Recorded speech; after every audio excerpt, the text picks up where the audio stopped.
Nouveau Cap est un think tank qui s'assigne pour ambition d'être un espace producteur d'idées novatrices prêtes à l'emploi pour l'action.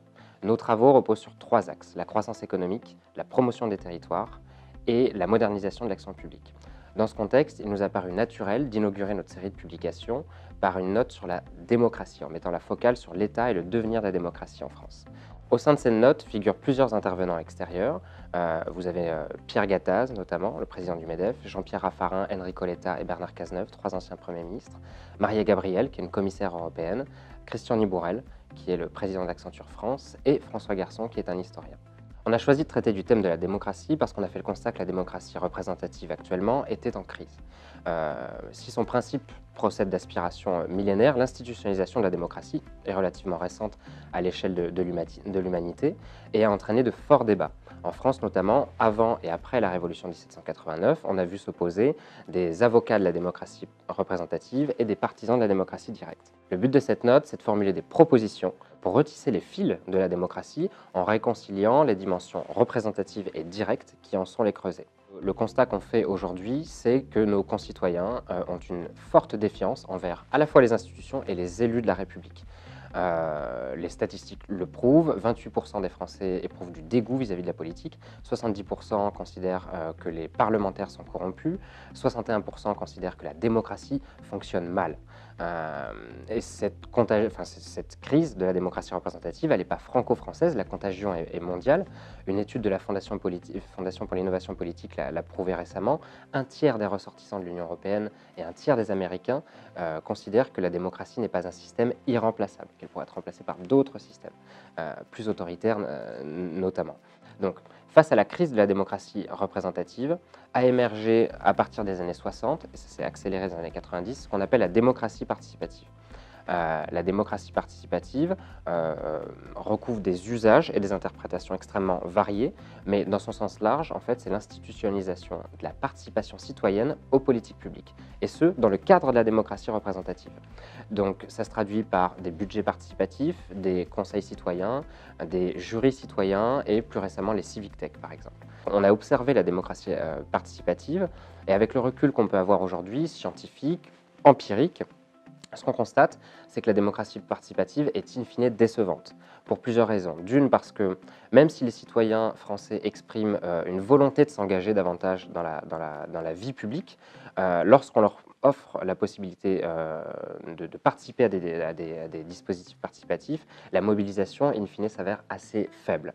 De l'autre, c'est que les responsables politiques, locaux comme nationaux, sont extrêmement conscients de la défiance dont ils sont l'objet et donc ont utilisé ces dispositifs participatifs à la fois pour légitimer leur rôle, souvent lors de scrutins électoraux, notamment dans leur programme politique, présidentiel, régional, parlementaire, etc.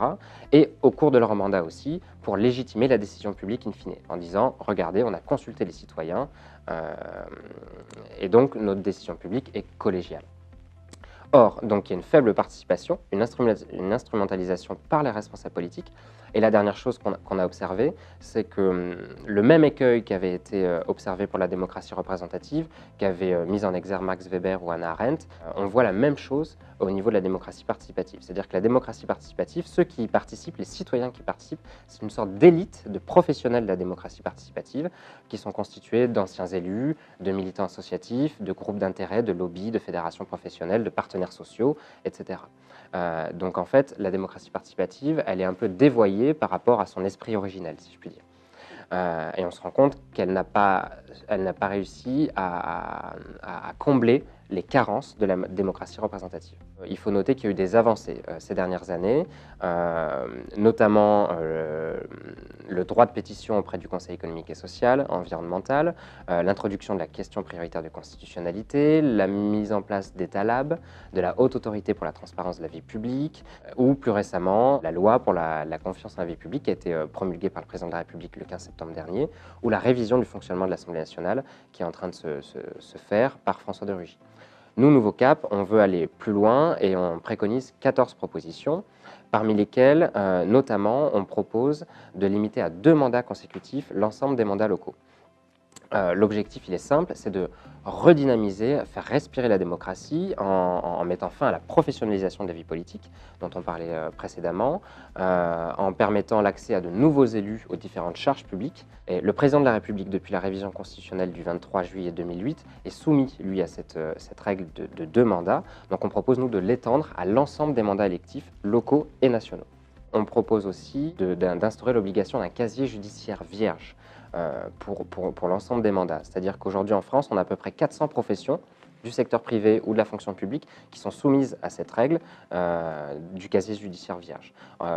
Nous, on veut faire de la probité un critère d'éligibilité. Donc ensuite, nous proposons de permettre le vote par Internet à toutes les élections. Dans de nombreux pays à travers le monde, le vote par Internet est monnaie courante, au Brésil, en Estonie, etc. En France, il n'a été utilisé qu'une fois, en 2012, pour les élections législatives pour les Français résidant à l'étranger. Nous proposons, nous, de la systématiser. L'objectif, il est simple, il est de lutter contre l'absentéisme électoral. On a vu dans d'autres pays, notamment en Estonie et au Brésil, donc cette mesure simple doit être mise en place pour tous les scrutins locaux et nationaux. Et enfin, nous proposons de systématiser les consultations citoyennes pour les projets de loi. Ça a été fait pour le projet de loi République numérique qui a été porté par Axel Lemaire lors du précédent quinquennat. Nous proposons en fait, avant qu'un projet de loi soit soumis au Conseil d'État, à l'examen du Conseil des ministres, puis ensuite envoyé au Parlement, qu'il soit dans sa rédaction, dans son élaboration, soumis à des consultations citoyennes numériques pour que tous les citoyens, que ce soit un citoyen individuel, mais également une fédération professionnelle, un think tank, une ONG, puissent contribuer, enrichir le texte. Libre ensuite au gouvernement, au cabinet du ministre de retenir ou pas les différentes contributions, mais en tout cas, comme l'avait fait Axel Lemaire, il y aura un enrichissement fait par les citoyens. Ensuite, ça c'est l'avant-débat. Pour l'après-débat, en aval, nous proposons d'instaurer un droit d'amendement parlementaire au cours de la procédure parlementaire. Sous réserve de recueillir un nombre X de signatures sur Internet, des citoyens, pareil, des ONG, des fédérations professionnelles, des think tanks pourront soumettre des amendements lors de la procédure parlementaire, sans se substituer naturellement au législateur, mais ça permettra d'enrichir le texte. En conclusion, l'enjeu de cette première note pour Nouveau Cap, c'est de réveiller la démocratie, revitaliser notre démocratie, la régénérer. L'élection présidentielle de 2017 a été déflagratrice, tout le monde l'a vu, pour la classe politique. Néanmoins, les taux d'abstention aux élections législatives ont été extrêmement forts, donc ce qui prouve qu'il y a encore du travail à faire. Notre objectif, c'est faire que le citoyen se réapproprie la démocratie, qu'il s'y investisse davantage. On n'a pas de baguette magique, mais nos propositions peuvent revitaliser cette démocratie. On invite tout le monde à contribuer avec nous là-dessus et on va faire du lobbying auprès des pouvoirs publics locaux et nationaux pour qu'on soit entendu.